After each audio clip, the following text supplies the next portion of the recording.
दोस्तों नमस्कार। अमेरिका में सिलिकॉन वैली बैंक और सिग्नेचर बैंक के बाद में यूरोप के अंदर भी इसी तरह का प्रॉब्लम देखने के लिए मिला। कल यूरोपियन मार्केट 3-3 साढ़े 3 परसेंट टूटे और उसी को ध्यान में लेते हुए कल के वीडियो में मैंने कहा था कि आज मार्केट के अंदर एक बहुत बड़ा गैप डाउन हो सकता है। प्रोबेबिलिटी है हो सकता है। रीजन है यूरोप के अंदर एक जो क्रेडिट स्विस बैंक है वो बैंक भी इसी तरह से दिवालिया हो गई। पर दोस्तों आज का एक अपडेट है कि जो क्रेडिट स्विस के लिए जो स्विस गवर्नमेंट है उन्होंने बैंक को लोन की मंजूरी दे दी है। मतलब उस बैंक को लिक्विडिटी सपोर्ट किया जाएगा गवर्नमेंट के जरिए। और अब वो मुद्दा थोड़ा सा हम कह सकते हैं कि मार्केट ने कंसिडर कर लिया है और आज यूरोपियन मार्केट के अंदर भी थोड़ी रिकवरी दिखी। और जो लेवल दोस्तों मैंने आप सभी लोगों को कल और उसके पहले भी 2-3 वीडियो में कही थी 16,800 की बैंक निफ्टी की लेवल, उसी लेवल से आज एग्जैक्टली निफ्टी घूम गया। दोस्तों आज के इस वीडियो में अभी चर्चा करते हैं कि आगे ये सारा प्रॉब्लम और मार्केट का क्या रुझान हो सकता है, ये आने वाली एक्सपायरी किस तरह से हो सकती है, क्या यहां से आगे हमें रिकवरी मार्केट के अंदर मिल सकती है। इन सारी चीजों को एक एक करके समझते हैं। सबसे पहली बात तो ये जो सिस्टमिक रिस्क है दोस्तों, मैं आपसे ये नहीं कहूंगा कि ये खत्म हो गई है, क्योंकि सिस्टमिक रिस्क का मीनिंग ये होता है एक के वजह से दूसरे का प्रॉब्लम क्रिएट होना। जैसे मैंने आपसे इसके पहले भी कहा था कि अमेरिका के अंदर अगर जो स्टार्टअप को फंडिंग करने वाली बैंक है उसी का अगर प्रॉब्लम हो गया तो जिन स्टार्टअप को उन्होंने फंडिंग किया है या जिन स्टार्टअप का उनके अंदर डिपॉजिट है वो कंपनियों को दिक्कत होगी। वो कंपनीज अलग अलग सेगमेंट की हो सकती है पर खास करके वो टेक सेक्टर से थी, टेक्नोलॉजी सेक्टर से थी। अब मैं ये नहीं कह रहा हूं कि हमें जितना अमेरिका या और बाजारों में या और देशों में जैसे क्रेडिट स्विस है हमारे ऊपर उतना इंपैक्ट होगा। इसलिए नहीं होगा कि क्रेडिट स्विस तो इसके पहले भी वो कंट्रोवर्सी में रह चुका है। और अमेरिका के अंदर ये जो दो बैंक्स थी सिलिकॉन वैली या सिग्नेचर, ये एक पर्टिकुलर सेक्टर को या पर्टिकुलर सेगमेंट को ही फंडिंग करने वाली कंपनीज थी। इसलिए दोस्तों मैं पहले मेरे वीडियो से ही कह रहा हूं कि ये प्रॉब्लम को जो 2008 में सबप्राइम कॉस्ट वाला प्रॉब्लम था इसे कंपेयर करना गलत है। ये प्रॉब्लम उतना ज्यादा प्रॉब्लमैटिक अभी तो नहीं है कि हमें जो 2008 में उसके जो परिणाम झेलने पड़े थे वो झेलने पड़ेंगे, क्योंकि उसके बाद में जो रेगुलेटर्स है वो भी ज्यादा अलर्ट हो चुके हैं। हाँ पर एक बात है, कोरोना की वजह से जो दिक्कतें पैदा हुई थी दोस्तों ये उसी का हम मार्केट के अंदर अभी इंपैक्ट देख रहे हैं।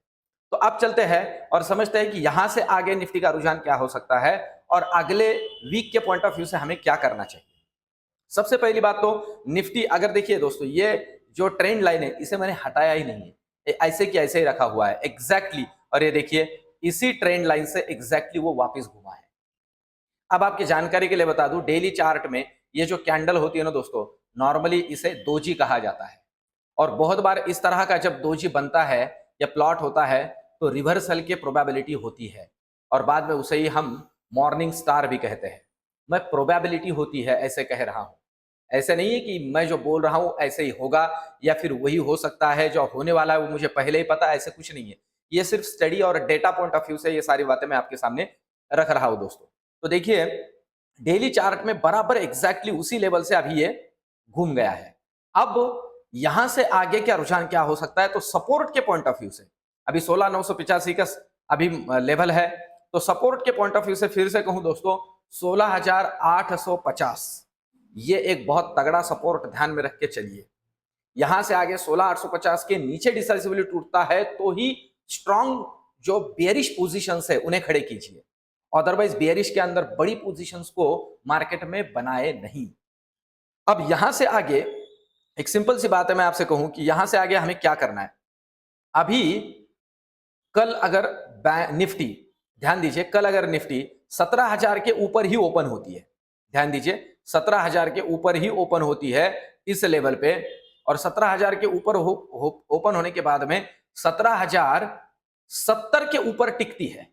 मैं फिर से कहूं, जहां से ओपन होगी 17,070 के ऊपर अगर वो टिकेगी तो मैं आपकी जानकारी के लिए बता दूं नेक्स्ट लेवल जो हमें दिख सकती है, देखिए ये लेवल है वो 17,070 की लेवल, ये जो लेवल है इस लेवल के ऊपर अगर वो टिकती है तो नेक्स्ट लेवल हमें जो दिखेगा निफ्टी के अंदर वो होगा दोस्तों 17,200 का लेवल। यहां से 70 से 130 पॉइंट का रैली निफ्टी के अंदर बनेगा। पर मैं फिर से कहूं दोस्तों, बहुत ज्यादा कॉन्फिडेंटली मार्केट में बुलिश पोजीशंस भी ना ले अभी के लिए। जब तक सभी तरीके से मार्केट के अंदर ये जो सिस्टमिक रिस्क पैदा हुई है उससे रिलेटेड हमें कोई पुख्ता न्यूज नहीं मिलती है कि ठीक है अभी ठीक ठाक हो रहा है। और डाउ फ्यूचर को ध्यान में लेते चलिए, क्योंकि अगर वो बहुत अच्छे से रिकवर कर लेता है दोस्तों, हमारे लिए एक अच्छी बात है, वो रात में चलता है तो मॉर्निंग में देखिए अभी मैं ये बात कर रहा हूं, पर आज रात में फिर से डाउ फ्यूचर अगर किसी प्रॉब्लम की वजह से गिरता है तो कल मार्केट फिर से हमारा गैप डाउन कर सकता है। और अगर आज अच्छी रिकवरी मिल जाती है तो कल हम गैप अप ओपन हो जाएंगे, क्योंकि अभी मार्केट सेंटिमेंटली डाउ फ्यूचर को फॉलो कर रहा है। फिर से कहूं दोस्तों ये मार्केट सेंटिमेंटल मार्केट है। सेंटिमेंटल मार्केट के अंदर टेक्निकल लेवल्स जो होती है ना, वो बस देखने के काम में ही आती है, क्योंकि सेंटिमेंट बिगड़ गए तो अभी मुझे दिख रहा है कि यहां से आगे बाउंस बैक हो सकता है या रिवर्सल का साइन मिल रहा है, पर ये सब झूठ हो जाएगा और मार्केट सीधा नीचे। तो अभी डाउ फ्यूचर को फॉलो करते हुए मार्केट के अंदर काम करें, मैं आपको कल से या परसों से ये बात कह रहा हूं। अब चलते हैं निफ्टी, बैंक निफ्टी की तरफ। देखिए बैंक निफ्टी की अगर हम बात करते हैं दोस्तों, तो बैंक निफ्टी ने भी जो लेवल मैंने कही थी आपको कल, उसी लेवल से फिर से एक बार बैंक निफ्टी भी घूम गया है, और वो लेवल थी दोस्तों 38,600 की। आप मेरा कल का वीडियो निकाल के देखिए, 38,600 मैंने कहा था, और ज्यादा से ज्यादा मैक्सिमम 38,500 सपोर्ट बनेगा, उसके पास ज्यादा 38,500 के पास ज्यादा ओवर एक्सपोजर ना करे, मैंने बोला था। देखिए वहीं से घूम गया, और बैंक निफ्टी के अंदर तो जो दोजी कैंडल बनी है ना, वो ग्रीन कैंडल है। ये फिर से एक बार रिवर्सल का सिग्नल होता है दोस्तों, प्रोबेबिलिटी है यहां से आगे ये घूम सकता है और पॉजिटिव डायरेक्शन में जाने की प्रोबेबिलिटी लग रही है, अगर और कोई नया मार्केट के अंदर निगेटिव अपडेशन नहीं आता है तो। अब अगर यहां से नीचे की बात करते हैं तो पहली तो 39,000 के ऊपर डिसाइसिवली क्लोज हुआ है आज बैंक निफ्टी। तो नीचे की बात तो सिंपल है, कल मार्केट ओपन होने के बाद अगर 39,000 को डिसाइसिवली तोड़ता है, 39,000 को डिसाइसिवली तोड़ता है, इसका मतलब मैं आपको 5 मिनट के कैंडल में समझा देता हूं, क्योंकि आज मार्केट के अंदर बहुत जबरदस्त वोलेटिलिटी रही। और दोस्तों मैं नॉर्मली कहता हूं, मार्केट के अंदर जब इस तरह की वोलेटिलिटी हो ना, तो ज्यादा ट्रेडिंग नहीं करनी चाहिए। आज जिन लोगों ने दिन भर ट्रेडिंग की है ना, वो घर पैसे लेके नहीं गए। आप आपके एक्सपीरियंस मुझे कमेंट में जरूर लिखिए दोस्तों, जो मैं ये बोल रहा हूं, क्योंकि आज का मार्केट जिगजैग मार्केट था। आज जिन्होंने पुट में पैसे बनाए उन्होंने कॉल में गवा दिए, जिन्होंने फिर कॉल में बनाए उन्होंने पुट में गवा दिए। तो ये जो मार्केट होता है ना दोस्तों, मैं नॉर्मली कहता हूं एक्सपायरी के दिन खास करके, अगर आपको मॉर्निंग में 11 बजे तक पैसे मिल जाते हैं तो निकल निकल जाइए, आपका मार्केट खत्म, आपके लिए बंद करके बैठ जाइए।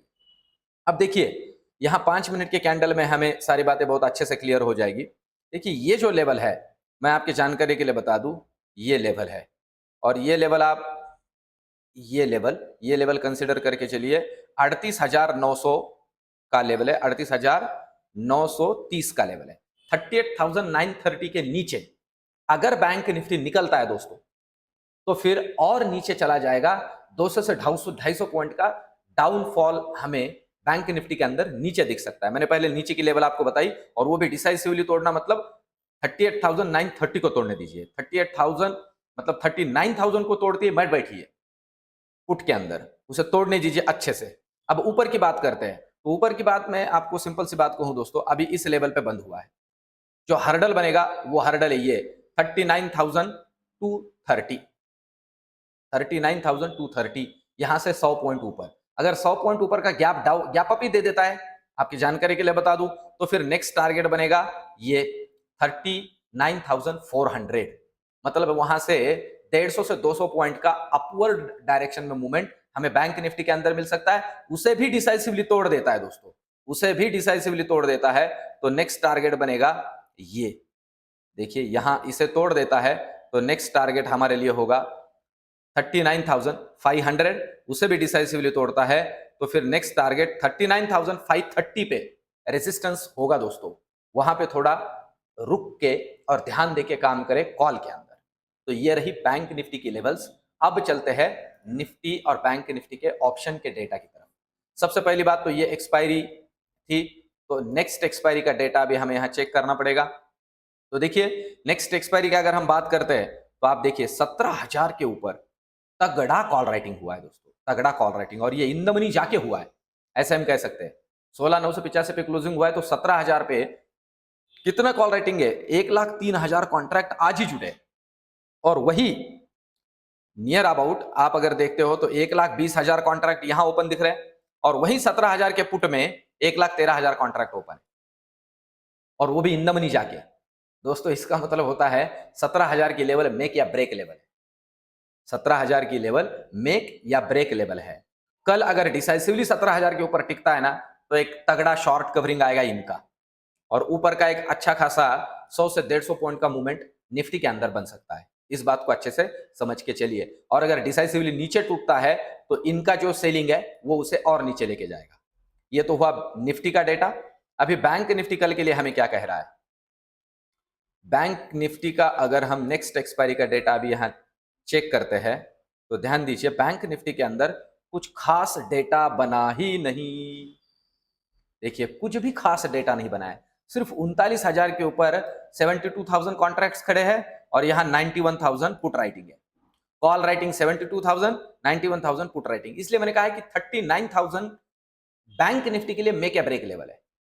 और खास करके मैं आपकी जानकारी के लिए बता दूं, अगर 39,100 को डिसाइसिवली ऊपर क्रॉस कर देता है तो ये जो सारे कॉन्ट्रैक्ट है ये सभी के सभी अपना शॉर्ट कवर कर लेंगे और ऊपर 200 से 250 पॉइंट का एक अपवर्ड मूवमेंट मिलेगा डायरेक्शन में। और फिर से कहूं दोस्तों, 39,000 को डिसाइसिवली नीचे क्रॉस करता है तो और एक डाउनफॉल हम बैंक निफ्टी के अंदर देख सकते हैं। पर मैं मेरा अभी प्रेडिक्शन आपको इसमें जोड़ दूं। दोस्तों अभी ग्लोबल मार्केट के अंदर मैक्रो फैक्टर्स में अगर कोई और कुछ बुरा नहीं जुड़ा, कोई और एक आधी बैंक खत्म होती हुई, बर्बाद होती हुई न्यूज नहीं मिली, तो इन दैट केस प्रोबेबिलिटी है कल का जो शुक्रवार है हम उसे हरा भरा देख सकते हैं। प्रोबेबिलिटी है थोड़ा रिकवरी हमारे मार्केट के अंदर हम देख सकते हैं। अदरवाइज मार्केट के अंदर न्यूज पे ध्यान रखिए और जैसे मैंने आपको कहा डाउ फ्यूचर को देखते हुए काम कीजिए। और एक बात मैं इसमें जोड़ दूं दोस्तों, मार्केट जब करंट चल रहा हो और अगर कल मार्केट ओपन होने के बाद में, मैं फिर से कह रहा हूं 15-15 मिनट में ये जो ऑप्शन चेन का डेटा इसे रिफ्रेश कीजिए। अगर कॉल राइटर आपको बढ़ते हुए दिख रहे हो, कॉल राइटर्स बढ़ते हुए दिख रहे हो, मतलब कॉल साइड में ओपन इंटरेस्ट बढ़ता हुआ दिख रहा हो, तो पुट की पोजीशंस पे ध्यान दें। और पुट राइटर अगर ग्रेजुअली बढ़ते हुए दिख रहे हो आपको मार्केट ओपन होने के बाद में 15-15 मिनट में, तो कॉल की पोजीशन पे ध्यान दीजिए। दोस्तों मार्केट में इसी तरह से अभी काम करना पड़ेगा क्योंकि ये सेंटिमेंटल मार्केट है। कल मैं आपके लिए दोस्तों इक्विटी से रिलेटेड स्टॉक में कौन कौन सी इन्वेस्टमेंट करना बहुत अच्छी रहेगी, ऐसे कुछ खास अच्छे स्टॉक्स आपके लिए कल लेके आऊंगा। मिलते हैं कल के वीडियो में। धन्यवाद।